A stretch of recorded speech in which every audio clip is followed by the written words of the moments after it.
I always try and keep it in context because I realize that not everybody is the same. All diets are not created equal, and diet really is not the right way to think about your nutritional, your fuel. So I'm always trying to look for ways to, and this topic specifically came up because there's 3 or 4 people in here that are doing it right now.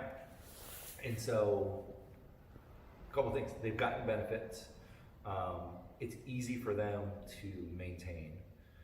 Structurally, there is, and we'll talk about that first, structurally, it's simple. And it really tries to distill down like a consistent pattern and how to keep it. So I think that's where intermittent fasting, and we'll get to the end result, like kind of what is the research saying right now.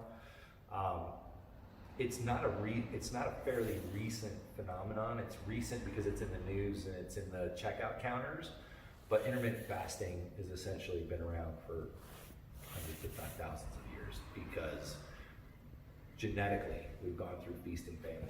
So we've gone through periods where there was a surplus of food, a period where there was not a surplus of food, so borderline starvation. So our genetics are kind of predispositioned for survival, and that's kind of where the intermittent fasting template comes from. Obviously, we're not in a position right now with modern food and society that we're food shortage of anything. So you can readily find carbohydrates and sugar fairly cheap and all those things fairly cheap. What the intermittent fasting does is it tries to put a relationship between how much food you're eating every day and then when you're eating it.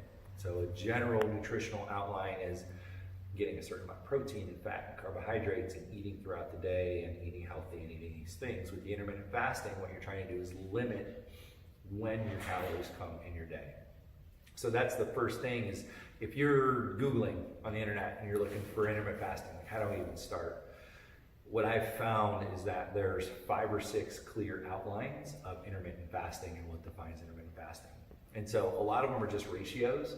And so these are some of the most common ones that I found. There's the 16:8 ratio, which is basically 16 hours of fasting and then 8 hours of nutrition. And we'll get to what the 8-hour looks like in a minute. There's a 14:10, which is the exact same template. It just gives you 2 more hours that you can have a nutritional window. For the most part, it's when the sun is up, basically. So it's like noon to 8 or 10 to 6 is when you would be eating. And then you would not eat after 6 p.m. or would not eat up until 10 a.m. So that's a 16 to 8 timeline. There's a high-low. And so what that is you're essentially eating a couple days of normal diet and then you're fasting for a day. A couple days of normal diet and then you're fasting. So it's a little bit more, not an everyday thing, but like an every 3rd day where you're fasting or eating almost nothing. Like from what I've discovered, it's like 500 calories. So really, really scarce on the calories. There's a 5-2, which is like 5 days of normal eating, 2 days, like on the weekends, you're just fasting. So really low calories again. There's a warrior diet, which is pretty interesting, but it's basically just like fruits and vegetables throughout your day, and then you have one big meal, and that's it. And then there's alternate day fasting, which is 2 days high, 1 day low. So those are the most common outlines that I found. And then from that standpoint, it all becomes a matter of what fits into your day, what's sustainable. And I think that's kind of the common theme along all of these lines is what can you consistently do? Because at the end of the day, that is how you will either measure success or not success. So if I try fasting for 3 days and then I fall off the wagon, there's not much research there that would give me enough data to say, wow, that was beneficial.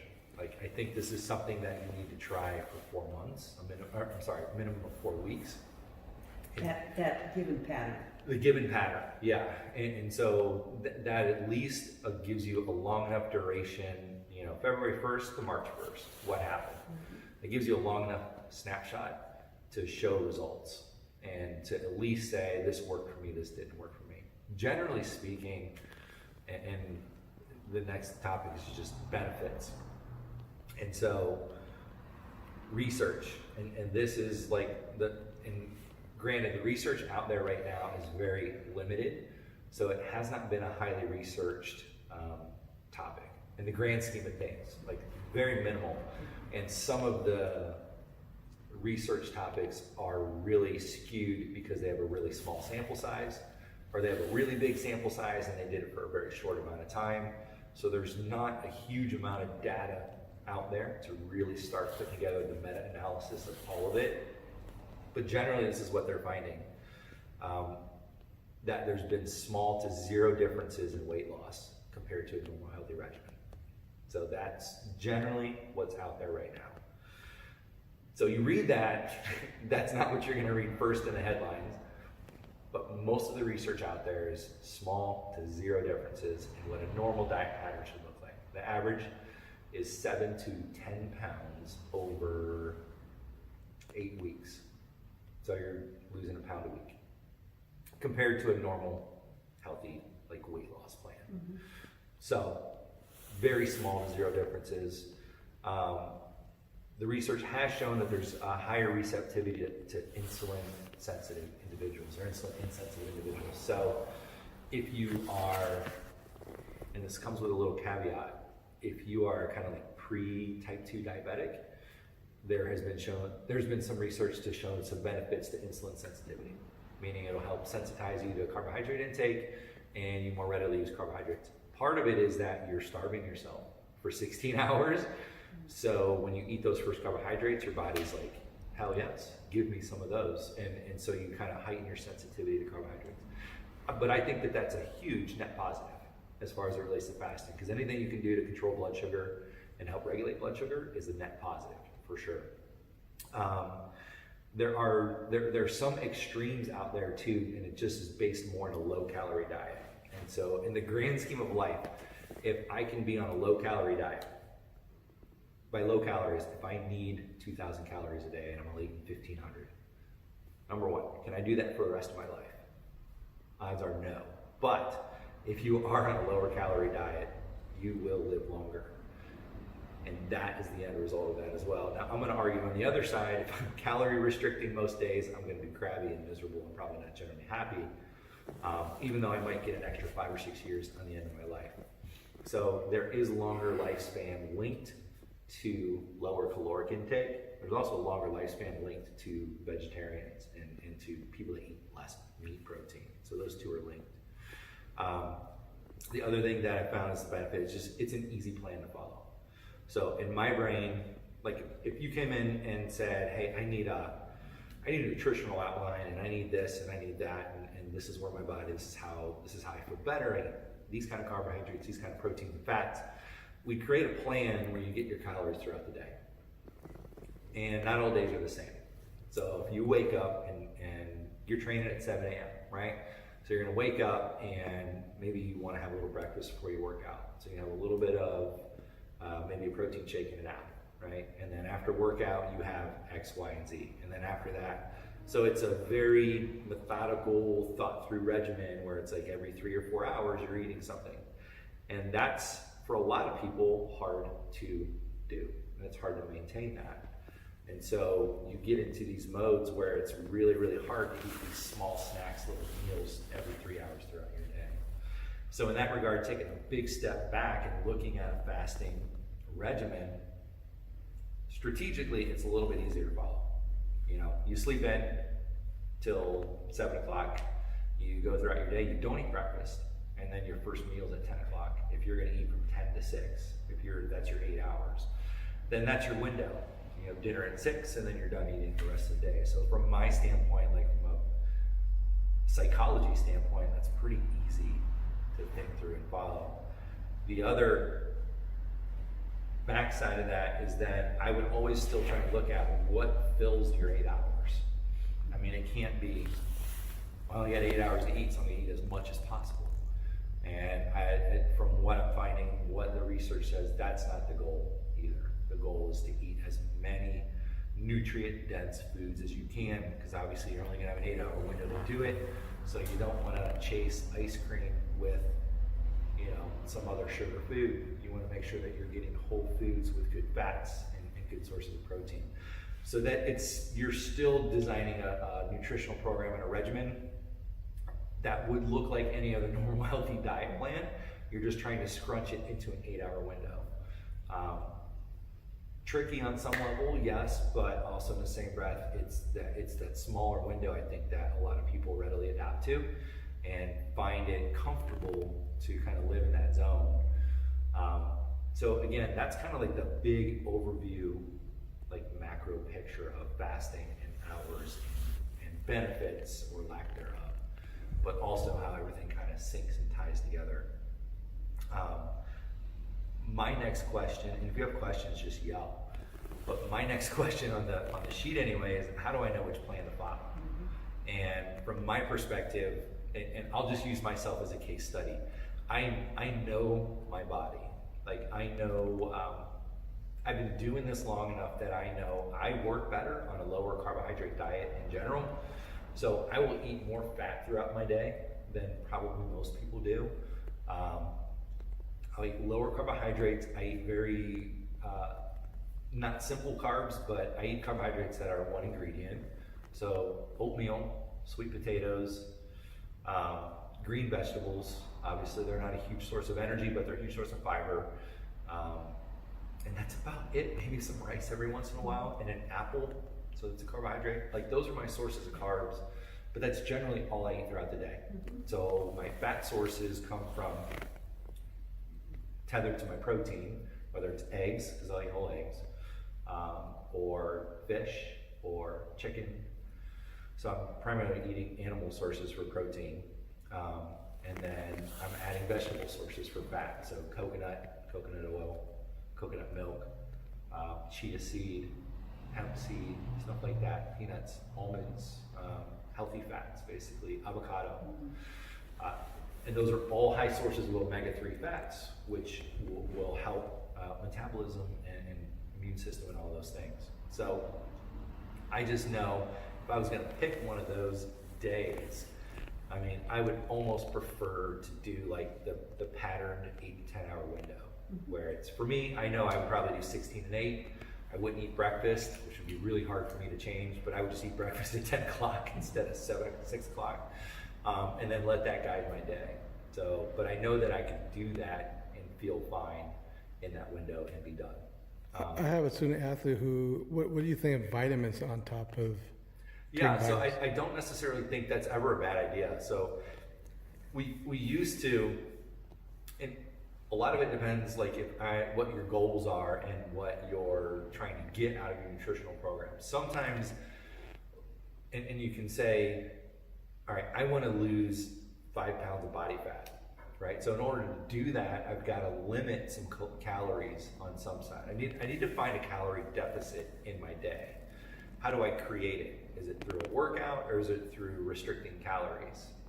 The easiest thing to do is restrict calories, but I'd prefer that you eat enough calories and use exercise as your caloric deficit. So if I can do that, I can add those vitamins and minerals, and those help with, if I'm doing a calorie restricted diet, those will help kind of augment what I'm not getting if I'm not eating enough calories throughout my day. So that was always the general rationalization behind the vitamin supplementation, is that if I'm gonna, if I need 2,000 calories, but I'm only gonna eat 1,500, there's 500 calories that I'm missing. With those 500 calories comes vitamin A, vitamin B, vitamin C. You have all these healthy fats that maybe I'm not getting now, and I could easily supplement that for a short time with some vitamin and mineral supplements or some fat supplements like fish oil and stuff like that. And so I have no problems with it, but it's not a solution to a problem. Like I think it's like maybe an insurance policy, where it's like I didn't get a vitamin A today, but I took my multivitamin. So your body will always more readily use vitamin A from a whole food source than something that comes in a pill. So that's why my general default is like, look, if you need a minimum of 2,000 calories a day, whatever it is, then eat 2,000 calories a day, because I'm not going to slow down my metabolism. I'll get all the vitamins and minerals that I need by eating a wide variety of foods. And then if I need to lose 5 pounds of body fat, if that's my goal, then I need to structure in a way that I'm optimizing my metabolism and having caloric deficit based on exercise, not on restriction. Yeah. What about protein shakes and juicing? Yeah, so protein shakes I use as an addition to add protein throughout my day. It helps with recovery, especially if I'm strength training. It's easy, it's transportable. With my protein shakes, I mix them with coconut milk and chia seed because I'm adding fat to it. So it's not just 30 grams of protein, it's probably an additional 30 grams of fat in there. But again, I know how my body works, and some people want to put a banana in there, and if they want more carbohydrates throughout their day and more recovery, then it's easy enough to add a banana to a chocolate protein shake. So all positives, but still would fit in the grand scheme of total calories. Meaning, if I only need 2,000 calories a day, and that protein shake is 500 calories, like that's a meal. And so I've got to account for that in the rest of my day. And again, I'm speaking strictly about body weight loss as a goal. If we're talking about performance, that's a different thing altogether. And I'll kind of get to that in a second. So as it relates to which plan to follow, like I say, first one, I know my body. Like, know your body. I want to take consistent measurements because sometimes you might think you're on a good plan and you start something and you get a month in and you don't see any results, or you don't think you see any results, but you never took a test in the first place. So you didn't know what you weighed, you didn't take any pictures, you didn't take any measurements. Don't be afraid of those things. Like, you don't have to post them to the world, you don't have to post them on social media, you can just keep them on your phone. But it's a good check on yourself, and it's a good check for some self-accountability. And it's a good strategy, because if you get to the end of that month and you're like, well, shit, I don't see any results, but then you go and you track and you're like, well, I actually lost 3 pounds, and by the way, I think like my jeans are fitting better. And so those things are positive reinforcers and or negative reinforcers. And a negative reinforcer is not bad. At least you know that's not the right decision. And you gave up a month to get that answer, but in the same breath, you have your answer. You don't have to do it again. I have a question. Yeah. Let's say you wake up and let's say you're on a 18.6. Yeah. Got it. You wake up and you're usually your breakfast at 10. Yeah. You wake up at 7 and you're starved. Yeah. You've been doing this pattern for say a week or two, and you're starved. Yeah. And you decide you just have to have something. Yeah. So you have a little full-fat yogurt. Have you disrupted the pattern, the glucose pattern for the day, and what should you do if you have like a couple of spoonfuls and you think that's all you really need to sustain yourself until 10? I would almost say that's like your cheat meal, right? So I put it in the perspective of you got it, and it goes right back to point number 1, know your body. Yeah. And so in the short term, in the long term, I think that those kind of things are beneficial.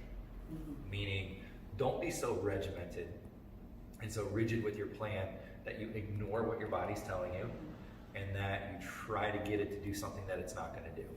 Because your body is more stubborn than you think it is, and it will find ways around that. So if you would have not eaten the yogurt that day, 3 days from now you're starving and you're sitting in front of a carrot cake and you eat the whole damn thing. So that way we'll always psychologically kind of find a way to creep up down the road. I don't see that as like falling off the rails, like, holy shit, you gotta start all over again. I almost think of that as, well, let's look at it this way. If you wake up and you're starving, you eat at 7, maybe that day you make your window 7 to 3. Okay, so that was my question. Yeah, so you still keep it at a 6-hour you can still thing, stay but on your path. Start with whatever you have at 7. Yep. And because you are kick-starting the insulin glucose process by just eating even a few tablespoons of something. Totally. Right. And so you're off the. You are, but then in the same breath, you're shutting it down earlier the day before. So, it's 6 of one, half a dozen of the other. Meaning, I don't think that a small shift like that is going to throw a curveball into your day or your week or your month. I don't think it's going to throw you off pattern. If that's something that happened every day, then maybe that might be something that would throw you off your pattern. Or then maybe you want to rethink the strategy in the grand scheme of things, where it's like, look, I wake up starving. I need to eat some food, or I'm just hangry and Gary hates me and I just need to get out of the house. So maybe your day is 7 to 3 every day, which Sure. kind of sucks because you're sitting there at dinner and you're drinking lemon water, but also in the same breath, it might change how you feel throughout your day. And like I said, we're all on slightly different rhythms as well. So, I mean, my brain really doesn't start kicking on until about 8 or 9 o'clock in the morning, even with coffee, even with breakfast. And so that kind of gets right back to, don't be afraid to muck it up. It's not going to change the dynamic. If it's a consistent pattern, then use it to your advantage. And then also just kind of know that I see that as a net positive, because you are learning how far that you can push your body. You understand the dynamics of, I'm really, really hungry. I know that if I eat this, I feel better, and I get through this, and I feel better at the end of the day. And that would be then the next question, right? Is like, how do you feel the next day when you do that? And I always used to get into these routines and patterns where, you know, we would be training really consistently, and you would just get to the end of the week and we're just like bogged down, we're tired, we're exhausted, we're hungry, and we'd find a cheat meal. And like our cheat meal was like going and getting burritos at Chipotle. Like that was our cheat meal. And like for us, that did it. I woke up the next day, got right back on my nutritional plan. I felt great. I can't do that anymore. I could in my 20s, but right, it was that high calorie kind of just, I feel really good. My body used all of that because it was really deprived and I was hungry. The next day I woke up and I started the pattern over again. And so it's a really good psychological help because it allows you actually to stay on your plan longer. So hopefully that helps. Okay, yeah, no, it's very good. The last point in there was how do I know which plan to follow? Was what we already talked about. I think you have to commit to something for 4 weeks. So I always think that's a good window because it's long enough. 3 weeks is usually long enough to positively reinforce habits. So if you can do it for 3 weeks, then you're building positive habit towards something. And 4 weeks is easy because it's just a 1 month window. It's just structurally it's easier to think about, and it gives you a long enough picture that you can do measurement, and there should be a difference one way or another. If it's week to week, it's too up and down. I mean, I can be plus or minus 3 pounds, 4 pounds, 5 pounds on any given day, depending on what I ate last night or what I drank or whatever, and did I sleep? And so all of those things are relevant. So that's why the month is a good picture. So kind of moving into the next phase, what I kind of outlined were tendencies, and this is more differences that I tried to think of, like the first one is men versus women. And so in that regard, nutrition doesn't have to be that dynamically different between men and women, number one. But strategically, I understand that men in general carry more muscle mass than women, which means we can eat more calories and get away with it, essentially. So the results might come faster than women do. And then what is my mode of training throughout the week? What's my activity level? So if you and I do the exact same thing every day for a week, at the end of that week, I'm probably burning 50% more calories than you are. Sheerly based on I'm 225 pounds, I carry more muscle, and those things require calories throughout the week. So I try to keep that in the back of my brain, meaning I don't structurally say, look, this is gonna look totally different than what I'm doing. You're doing very similar things, but realize that the muscle component is what's the important component as it relates to metabolism, as it relates to muscle mass, bone density, ligament tendon strength, all of those things are related. But that's why if I'm thinking about a plan, I'm thinking, look, what are the tendencies of men versus women? What do I need to do structurally that might look a little bit different? And then build plans based around that, not because of that. Because again, everybody's a little bit different as far as metabolism goes. And again, I'm just kind of picking dynamic opposites and or extremes. The next one I was thinking about is obese versus athlete. So, and it's kind of like the law of diminishing returns. If I am 50 pounds overweight and I literally just start on a fasting program, I'm going to get results. I'm going to get results because I'm 50 pounds overweight and my body wants to get back to like a normal, healthy, homeostatic weight. which if I'm 250, maybe it's 200 pounds. So in that regard, I should be able to maintain like this slow and steady progress, just doing intermittent fasting. But if you are in shape, if you're moving, and you have all these things moving in the right direction, that the nutritional component becomes a bigger piece, and there's smaller room for error for progress. So that's kind of, you know, the two questions I had under that topic was, where are you starting and where are you going? And so, where am I starting? Well, I'm 50 pounds overweight. Okay, the easiest thing to do is to structurally put you on this intermittent fasting plan where you get 8 hours to eat, and you're eating these 4 meals in these 8 hours, and you're done. So structurally, that's very easy to think about, but also in the grand scheme of things, that's only going to get me so far. So as you kind of up the curve of your health and fitness, the hill gets steeper. So the room for error gets less. Then that depends on where are you going. So like how far can we take this? What do we need to do to implement a strategy that you can keep? Is intermittent fasting something that we want to continue to do? Or should we augment and try something different and try a different pattern in your life?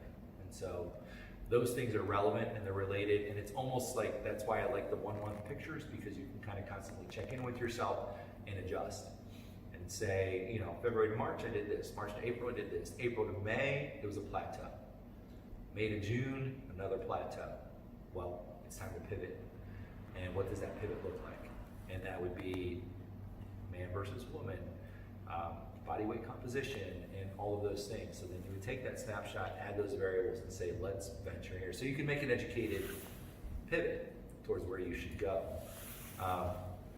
The other side is performance versus aesthetics. Some people just want to look good naked.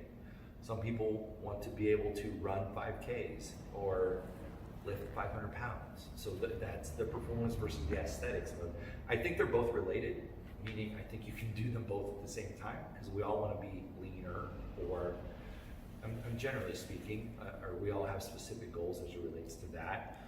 But those are important because, you know, it dominates what the focus of your plan is going to be. Meaning if it's just aesthetics and not performance, then we can really curtail your carbohydrates and recovery mode and think about how can we just be in a fat burning mode if that's what you want to do. The other side of it is what is your pain threshold tolerance. So it's like you can starve yourself down for so long, and I think a lot of people just beat themselves up needlessly. But on some level, it's going to take some kind of uncomfortability to get out of the shell and move into another one. So without a stimulus, there's not a response, right? So if you're just going throughout your day and this is what you're doing, you get to the end of your month and it's the same thing, okay, we need to pivot to something that maybe is a little bit more challenging. So that's a piece of it. I also put here lean versus skinny, and I know it may take a little bit of explaining, but you can be really skinny and not have any muscle and not have any tone and not have a big engine, basically, like a higher metabolism. So you can take two people that are both 5'6", 125 pounds, and they have completely different body compositions. And so person number one who's lean is gonna have a higher running metabolism than person number two that's skinny. And skinny doesn't necessarily mean anything.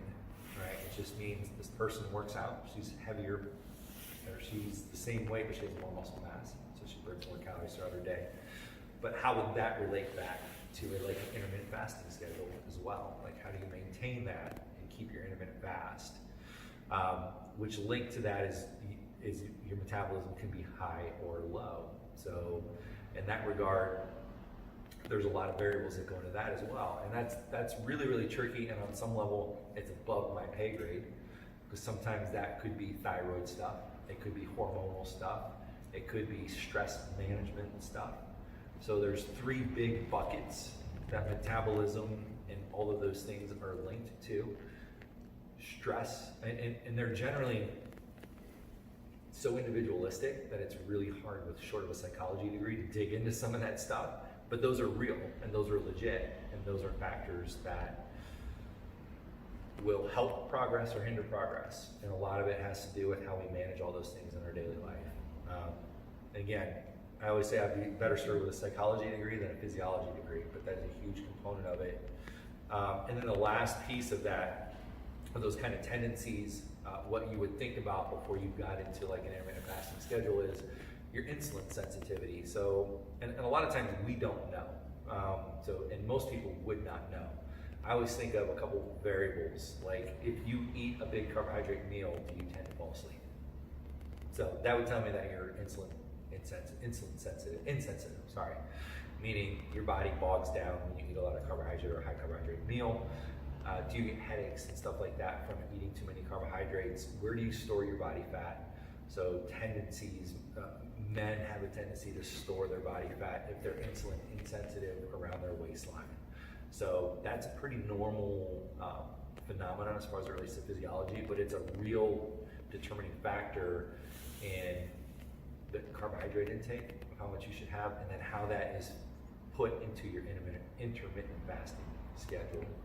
So I'd always try and think of those structurally. Meaning, and it boils down to, well, look, should I eat more fat and protein in my diet, or should I eat more carbohydrates? Because some people are just carbohydrate driven, and their metabolism runs better on a higher carb diet. I just can strictly say I am not. And so, but I realize that every single person is different. So a lot of that is just asking questions, knowing how your body reacts to certain foods, knowing what your tendencies are, like what do you crave? What do you default to? You know, if you don't eat all day, what's the first thing that you would grab?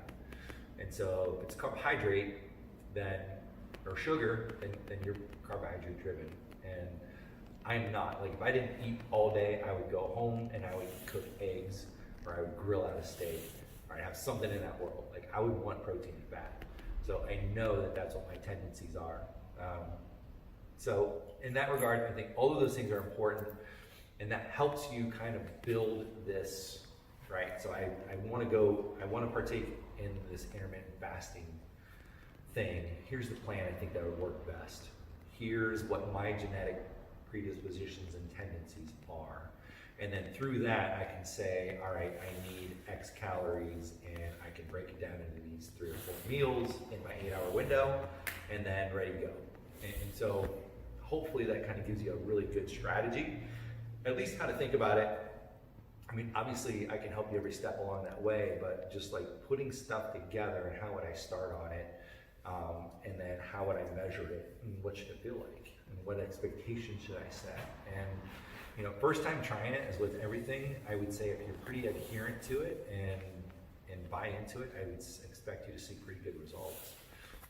Knowing that eventually you're probably going to plateau and have to make a pivot, and then the pivot is based on where are you, how much further do you want to push, do you want to still continue to lose some body fat, or work on performance variables, or what are we looking at? So my key takeaways from the entire kind of intermittent fasting phenomenon is, and it will boil down to this regardless, in all things. I mean, this is just like a good life sentence, but consistency is the ultimate key in knowing, basically. So you really don't know until you try it. And then it's not enough just to try it, you have to be consistent with it. And that's why that 4-week window is a pretty good commitment process on the front side. Every body and every metabolism is different based on like the list of tendencies that we kind of went through. So that's another key takeaway. I always think that I must have a plan that keeps muscle, number one. So basically you don't want to starve yourself. Boosts metabolism, and it has to be sustainable. So if it doesn't have those 3 things, then there really is no path to success. So if it's sustainable, but it doesn't boost metabolism, it's not doing me any good. If I'm losing muscle mass and it has metabolism, but it's not sustainable, it's not any good. So I gotta find that happy middle ground that I can be really consistent with and live with in the same breath and be social. We haven't talked about that, but at the end of the day, like, I'm sure that you guys go out. Hopefully, you have friends. But it's like you go out, you're social. It's a big part, yeah. And so that's a big piece of it, right? So how does that fit into your window? Like, what the hell do I do? If I'm fasting from 6 p.m. to 10 a.m. and we're going out to dinner at 7 o'clock on Friday, what am I going to do? right? So that is a legit question. Like, so should you not eat until 12 o'clock that day? Maybe I augment what I'm doing, right? Am I gonna have alcohol that night? That's probably gonna fuck up your plan a little bit, not gonna lie to you, but also it kind of fits into that cheat meal thing where it's like, hey, once or twice a month, we can do that. We can get away with that. And your body can offset that. But if it becomes a common recurring thing, it's really hard for your body and your metabolism to offset that kind of consistent pattern. So I try to think having a strategy, but that's also you knowing your plan and knowing that Friday you're doing X, Saturday you're doing Y, and then Sunday you're back on the horse or whatever your schedule might be. And I've come to the conclusion that fasting may in the long term be proven to be a benefit. Like I just think it's too fairly new of a phenomenon, even though it's been around for a long time. For me, it kind of passes a sniff test. Like it kind of makes logical sense to me, where we have evolutionarily progressed through this feast and famine type of thing, where our metabolisms and our bodies are built to survive feast and famine. So for me, that it makes sense. Like science, logically, dude, that makes sense until it follows suit. On the other side, it doesn't make sense for me to fast and then eat shitty food for 8 hours and then fast. So in the same breath, I think strategically, I still need to adhere to the same regimen and program that I would be doing anyway. If I was just normal, healthy, happy diet, you know, eating green vegetables, eating healthy proteins, and eating good sources of carbohydrates. I don't think that's ever going to change. I just say it could be a tool in the toolbox, but maybe it's not a lifestyle that you can do for the rest of your life. But maybe it's a way to kind of optimize your physiology for a brief period of time, where you can go through this process and almost get a reboot of homeostasis in your body. Because a lot of times we're just kind of feel like we're stuck where we are. And it's a really easy thought process to wrap your brain around and to reboot your body and say, I'm gonna do this for a month or 2 months and then get back into my normal routine. So I strategically see it as a tool in the toolbox right now. Not saying that research might not bear it out, that it's a actually pretty positive thing for your body. We used to do the intermittent fasting with carbohydrates. So off topic, but related, we used to cycle through high and low carb diets. So we would do 5 days of 0 carbs, just like protein and vegetables, and then 2 days of high carbs. So it's in the same realm, right? I wasn't trying to calorie restrict and I wasn't trying to window restrict as far as times to eat, but I was just focused on, okay, my macros. I'm eating protein, fat, and veggies. That's it for 5 days, and then 2 days of high carbs. And I had results from that, right? Like I lost body fat, I maintained muscle, but for me it was unsustainable. And I would do it for, 4, 6, 8, 12 weeks at a time. And it just, the way that going from a low carb diet, so if you can imagine eating a diet of nothing but eggs, fish, broccoli, spinach, like all protein, all green stuff. And then for 5 days, and then eating 2 days of like pasta, legumes, carbohydrates, carbohydrate heavy. That's like a low compact diet, high fiber that you're eating, and then you're stuffing your body full of carbohydrates. And my body was just like, dude, stop doing it. And I was like, nope. And I kept doing it, and it just started, it made my GI uncomfortable. Like, it was just like, this sucks. Like, I'm getting results, this feels great, but I feel like shit by Sunday night. And so I stopped doing it. But I had really good success doing it. So it's one of those things where it's like it wasn't sustainable. I didn't lose muscle, it boosted my metabolism, but it was not sustainable. Yeah. So trial and error, I found that out. But that is what it is. Another key takeaway, fasting is simple. It creates structure. It allows me to focus on my goal and my routine. So I think that's a big benefit to it. I think that's what a big draw to it is. I also that it's just not a short-term fix. It may be a way to augment and continue to process through creating some sustainability and long-term solutions. But I also think of it as, again, it's just a piece of the puzzle And it does work for some people. Like I said, we've got clients right now that are doing it that love it and structurally it's good. Like their biggest thing is like, I save so much money on groceries. I'm like, okay, like that could be a beneficial part of it too. But also in the same breath, like how long have you been doing it? Are you still getting results? And right now a couple of them are stalling out, which is why this topic came about. It was like, all right, let's get together and talk about it. What schedule are they on? They're on the 16/8.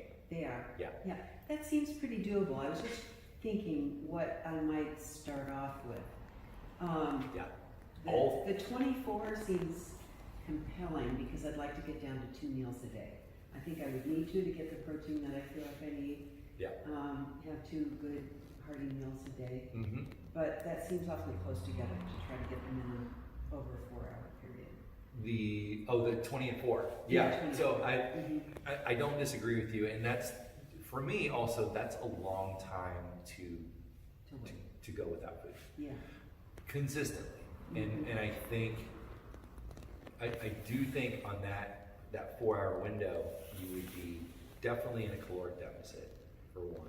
Mm-hmm. Sheerly because it'd be really hard. You'd probably be sick from trying to eat 2,000 calories in 4 hours. It'd be really hard to do. And your body might not adapt to that readily. So even if you're pushing it the other way, 18 and 6, right? Mm-hmm. So you got a 6-hour window. That would at least give you the opportunity to probably eat 3 small meals in there, 2 hour, 2 hour, 2 hours, and then you're done. But also there's smaller room for error in there as well. So that's the other side of it that I think about is what's your margin for error, and what is the big deal if you go 16 and 8? Let's just say it's 16 and 8, and one day you only eat 2 meals, and then the next day you eat 2 meals over 4 hours, and the next day 3 meals over 8 hours. I don't think that there's a big discrepancy going in and out of 6 and 8 hour windows. Right. So as long as you're cumulatively, what does it look like at the end of the week? Mm-hmm. Right? So the metabolism doesn't work on a 24-hour cycle. It really works on a longer threshold. So you got to be looking at a 7, 14, 28-day cycle. So I would cumulatively look at how many calories I'm eating throughout the week, and then divide by 7 and see what your average is. Mm-hmm. That's probably a better way to look at it. The other piece of this, and we didn't even talk about it really, but I'm not big into counting calories. I don't like to. Yeah. I think I probably wouldn't. I think you'd want to get more in touch with your body. Like the example you gave me, right? You woke up at 7 in the morning and just wanted to have some whole fat yogurt. I just say know your body better by giving it a consistent pattern and then knowing how it reacts to it. And I think that will clearly tell you whether you're getting enough calories or not. Mm-hmm. And then that's why the measurements are important. So I generally do not argue for counting calories. I will think about what the constituents of my food are. I'll think about, is it a protein, is it fat, is it carbohydrate, Mm-hmm. is it high glycemic, is it low glycemic, my carbohydrates, is it inflammatory? Like those are really the only 3 things that I think about: the macros, the glycemic, and the inflammation index. Outside of that, I really don't sit down and count calories. That being said, when I was like fresh out of college and totally just tracking and logging everything, this was like pre-Fitbit days, I was literally writing it out on paper. Mm-hmm. So I generally know, 8 ounces of chicken breast is 150 calories and it's 25 grams of protein and it's 0 carbohydrates and it's 4 grams of fat. Like I know that shit off the top of my head. So generally I can just count it in my head. Mm-hmm. But the underlying theme there is that I know exactly what it is. I know it's protein and a fat. There's no carbs in it. And I know that I can get X grams of protein from it. And Yeah. so it's important, but I don't let it be a driving factor like, well, I got to get more protein. I kind of go how my body feels. Mm-hmm. And so, because in the grand scheme of things, every week is not the same. Maybe you're traveling, maybe you slept like shit. Maybe you drank a lot less. Maybe you had an extra glass of wine last night and you need a little bit more carbohydrate for recovery. Maybe you're under high stress. I don't know. Maybe you've been sick. I don't know. So those things are all factors that are stressors. Stressors equals the need for a higher caloric intake on some level, because it'll help your body repair and fight. And a lot of times, I think it's why people become stress eaters, is because they're just like happy or sad, and they're like, they go to food as a comfort, but it's also part of your body saying, hey, help me help you. Just don't eat sugar. But in that regard, that's generally why I don't want to put a prerequisite on saying, hey, let's count all of our calories and track it. If you want to know generally, there's a million formulas out there to say, hey, plug in your age and your gender and your height and your weight, and it'll pop you out. You need 2,126 calories a day. Okay, good, I can do that and work backwards. Like, in that regard, it might give you a good template to say, here's structurally what a day should look like. But from there, then I'm not going to sit down every single day, because that's something else that takes you away from your focus. Yeah. And your focus is not counting calories. Your No, focus is, I'd be more inclined to really focus on getting a lot more protein because I know I don't get enough. yeah, And not necessarily counting grams of protein, but just being sure I get 2 really good pieces of protein a Yeah. day. Like 6 ounces of, Yeah. of fish or 6 ounces of meat twice a day. I mean, two pieces Yes. a day. Yep. So that because I think that, and that would be a substantial change in my diet, and probably, if I could do that with a combination of intermittent fasting, I think would be a huge change. In I agree. And again, it goes back to putting that structure and that plan in place. And that's a really, really simple, like 2 things. That's a simple process and that's a simple goal. Like those 2 things. Here's my window, and I want to get 2 like solid, complete sources of protein in my day. That's really easy to build on. And then structurally, what does it look like? I mean, it can be different every single day, and hopefully it's different just based on, keeping it fresh and keeping it not eating egg whites. The same thing every Yeah. day. Yeah, It's and like the most common thing that I get. the biggest change would be scheduling it,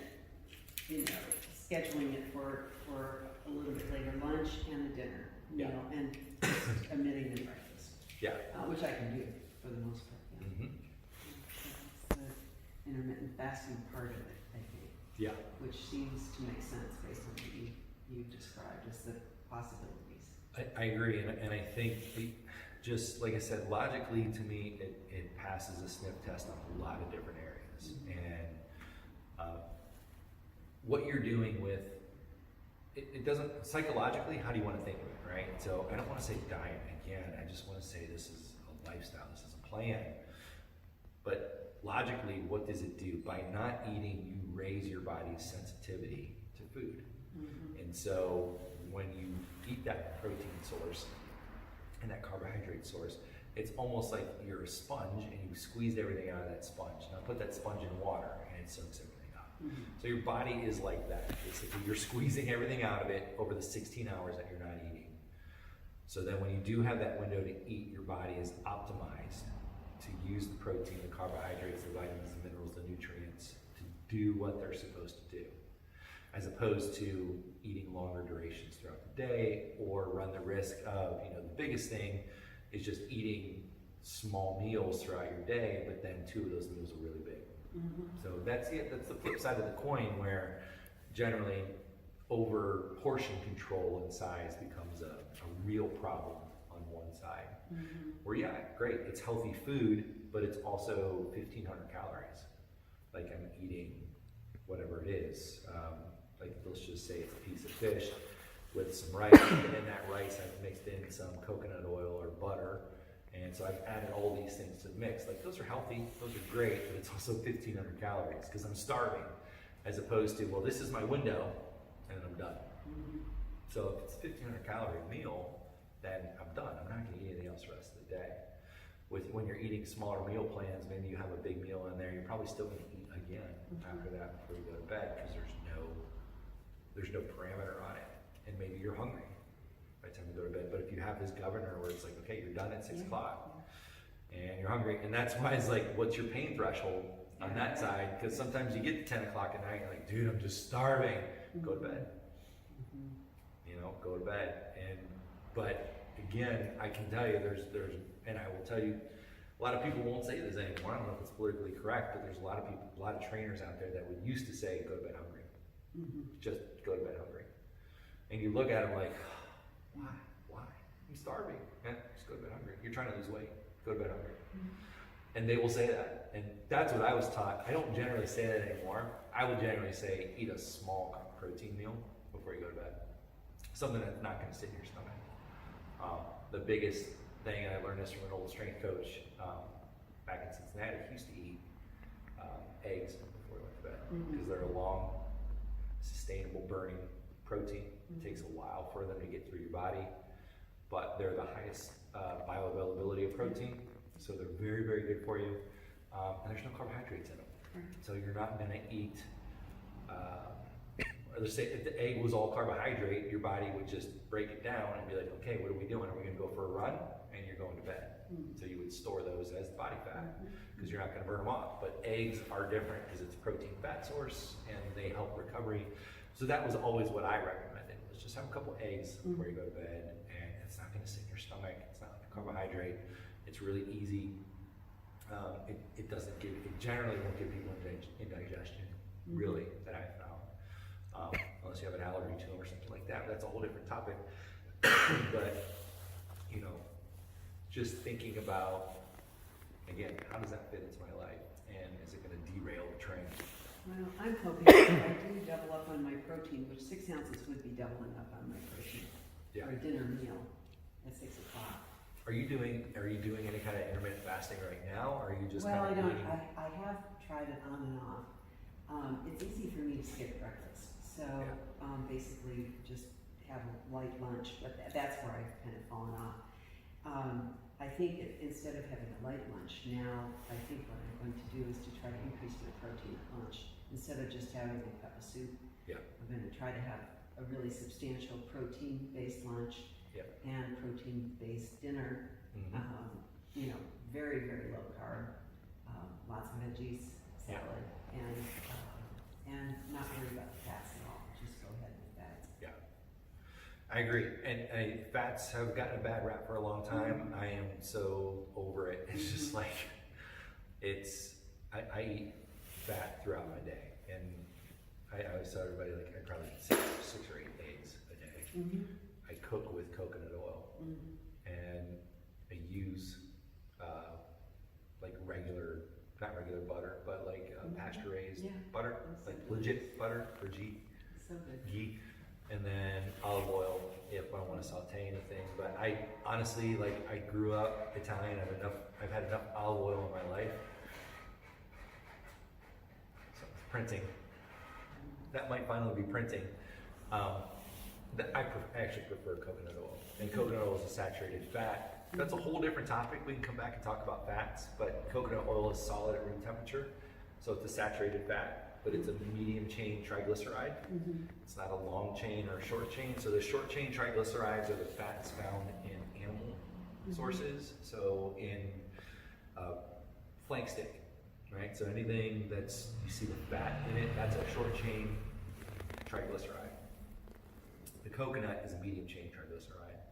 Olive is long chain. So they're not all created equal, and not all the long chains are created equal either. So that's why I almost exclusively use olive, because it's the highest in omega-3s. It's the highest in antioxidants. Avocado's close in that realm as well. So it's like olive or avocado. Everything else, throw away. Like all the other shit, throw it away. It just doesn't have as much bang for your buck. Maybe it might be a good fat source, but it doesn't have the antioxidants that come with it, and it doesn't have the other anti-inflammatory pieces that come with it. The coconut is a medium chain, and your body, all of our bodies, are really, really finely tuned and built to burn MCTs. So MCTs are essentially a plant source of saturated fat. So coconut, avocado, things like that. Not avocado, but anything that's a solid at room temperature is an MCT, if it's not from an animal source.